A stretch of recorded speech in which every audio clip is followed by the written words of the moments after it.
ପବିତ୍ର ସୁନିଆ ଅବସରରେ ମା ଗଜଲକ୍ଷ୍ମୀଙ୍କର ମୃଣ୍ମୟୀ ମୂର୍ତ୍ତି ନିର୍ମାଣ ପାଇଁ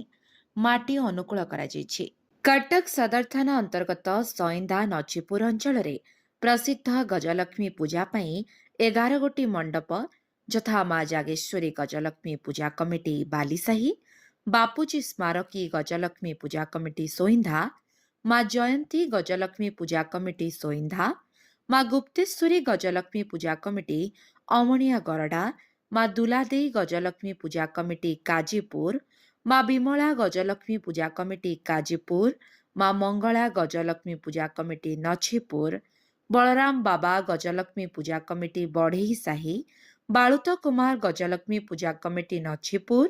ମା ଜାଗୁଳାଇ ଗଜଲକ୍ଷ୍ମୀ ପୂଜା କମିଟି ଢିଅ ନଛିପୁର, ବାବା ବିବେକାନନ୍ଦ ଗଜଲକ୍ଷ୍ମୀ ପୂଜା କମିଟି କୋଠ ସାହି ସମସ୍ତ କର୍ମକର୍ତ୍ତା ଏକତ୍ରିତ ହୋଇ ସିଡୁଆ ନଦୀ କୂଳରେ ପୂଜାର୍ଚ୍ଚନା କରି ମାଙ୍କ ମୂର୍ତ୍ତି ନିର୍ମାଣ ପାଇଁ ମାଟି ଅନୁକୂଳ କରିଛନ୍ତି ଏବଂ ପୂଜାବିଧି ସମାପନ ପରେ ଅନୁକୂଳ ମାଟିକୁ ସସମ୍ମାନେ ଧରି ଘଣ୍ଟ ଘଣ୍ଟାର ତାଳେ ତାଳେ ନିଜ ନିଜ ମଣ୍ଡପରେ ସ୍ଥାପନା କରିଥିଲେ। Bureau report, live life Odia.